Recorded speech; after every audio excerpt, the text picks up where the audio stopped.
Cuéntame algo primero de lo que estás haciendo en el Plan Ceibal, cómo ves el proyecto, qué experiencias has obtenido, ventajas, éxitos y retos.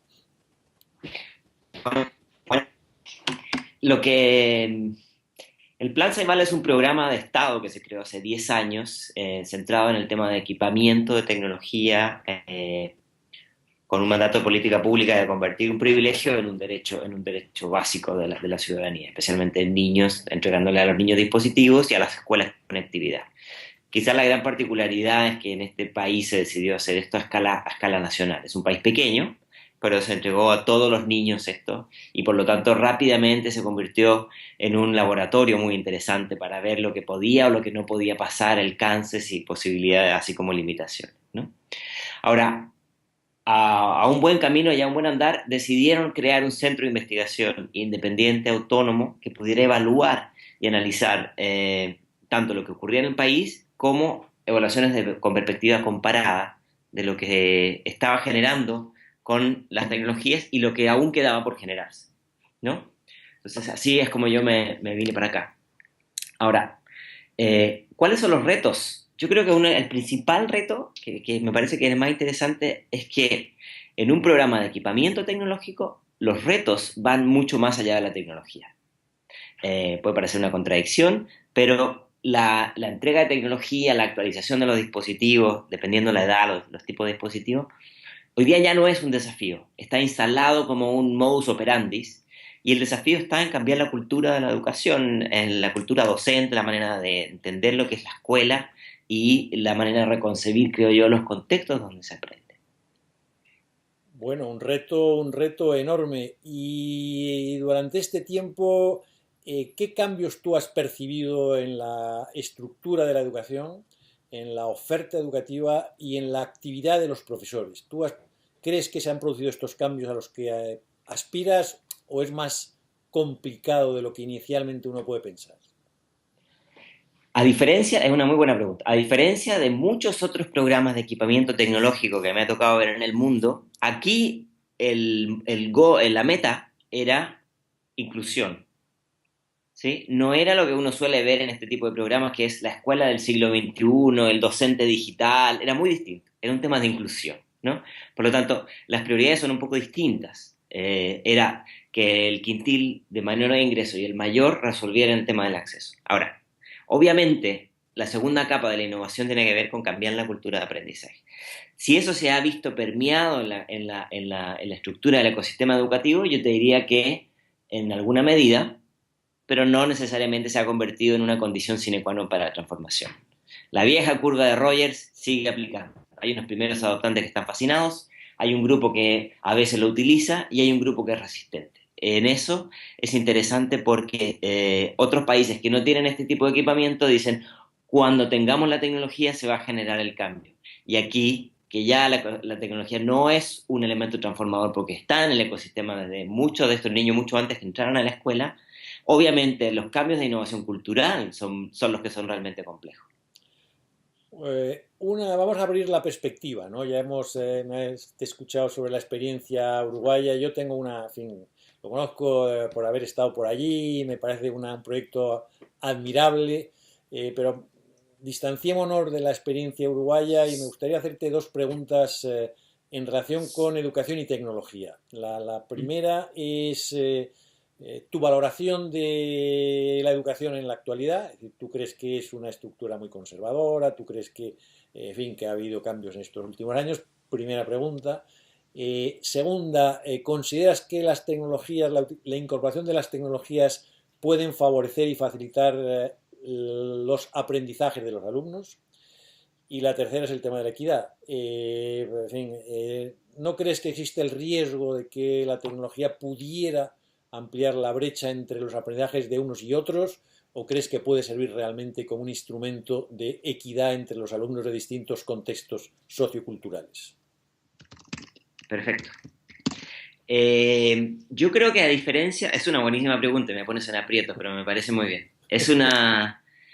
A diferencia de lo que uno suele encontrar en la literatura, uno de los elementos más relevantes que nos toca vivir en esta época no es el tema de estar en red o la sociedad red, sino que yo lo aprendí de una manera quizá un poco más sencilla, que es fenómenos de desintermediación y reintermediación. Cambian algunos stakeholders y aparecen otros en el dibujo, ¿no? Esto pasó con la banca, pasó con la política, pasó con el turismo, y la educación obviamente no ha quedado ajeno a esto.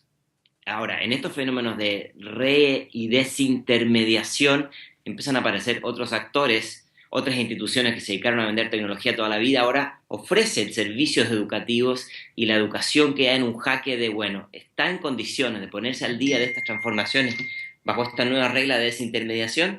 Bueno, y la respuesta no la tengo que dar yo, ¿no? Es un proceso, los procesos de cambio que la educación es capaz de absorber y de implementar son disímiles de los cambios tecnológicos, ¿no? Y esa tensión me parece que la vemos de manera permanente, y en esta hoy día es casi un cliché decir que la educación del siglo XX no puede responder a los estudiantes del siglo XXI. Y estamos un poco, me parece, hay una reflexión en esa línea. No está tan claro cómo lo resolvemos, pero el diagnóstico me parece que hay una suerte de consenso común. Ahora, con respecto al tema de la tecnología y el aprendizaje, aquí pasa algo bien interesante. Desde la segunda mitad del siglo XX aparece esta idea de que con tecnología aprendemos mejor y más rápido, ¿no? Desde Skinner hasta la fecha hemos visto sistemáticamente apuestas por niños con tecnología, niños que aprenden mejor. Y hemos visto al mismo tiempo, desde la perspectiva más académica, sistemáticamente investigaciones que demuestran que más equipamiento tecnológico no se traduce en mejores desempeños. Y eso lo vemos a nivel de países, ya lo vemos a nivel interpaíses. Entonces la pregunta sería, aparentemente, entonces, ¿nos mintieron o nos equivocamos o fallamos? Que podría ser una manera de leerlo, y me parece que no está para nada descartable. O quizás decir, puede ser, al menos como hipótesis, que lo que estamos midiendo como logros de aprendizaje no se traduce, no transfiere las transformaciones que puede estar generando la tecnología, ¿no? O sea, un sujeto que tiene el dominio en matemáticas por utilizar software o no, a lo mejor no va a cambiar sus maneras de aplicar el conocimiento. Pero eso no es lo mismo que la capacidad de un sujeto de trabajar con otros mediados por tecnología y su desarrollo de habilidades para negociación de conocimiento, ¿no? Lo que quiero decir es, ese binomio de más tecnología, mejor aprendizaje, uno, no lo hemos visto, y dos, abre la hipótesis de que quizás hay que cambiar la manera en que estamos evaluando el conocimiento. Ahora, con respecto a la pregunta de equidad, el tema de la brecha digital es como el ancho de banda, ¿no? Nunca es suficiente, siempre se necesita más. Y la brecha digital, si bien se planteó en un momento como el tema de los que tenían acceso, los que no tenían acceso, o por ahí luego se habló de los inforricos y los infopobres, al final lo que nos dimos cuenta es que la brecha digital tiene muchas capas, tiene muchas etapas, ¿no? Y si bien si no hay un acceso mínimo, es difícil poder entrar en los otros tipos de habilidades informacionales y de otros tipos de destrezas. Queda bastante claro que la resolución del acceso no es una condición sine qua non para tener sujetos diestros en el uso de información, hábiles a la hora de discriminar información o capacidad de construir conocimiento con otros, ¿no? Son habilidades que vienen de una suerte como de pirámide de Maslow, donde se van sumando las complejidades y van mucho más allá del acceso. Bueno, la verdad es que tienes una visión clara, equilibrada y completa de problemas y retos tan importantes. Y te voy a hacer la última pregunta, para no darte más la lata. ¿Cómo ves el futuro de la educación en este mundo tecnológico globalizado? ¿Y cuál sería un poco la perspectiva futura en la que tú apostarías? Es decir, ¿qué modelo de escuela de educación vislumbras en los próximos años, y por dónde te gustaría, no por dónde irías, sino por dónde te gustaría que fueran los cambios?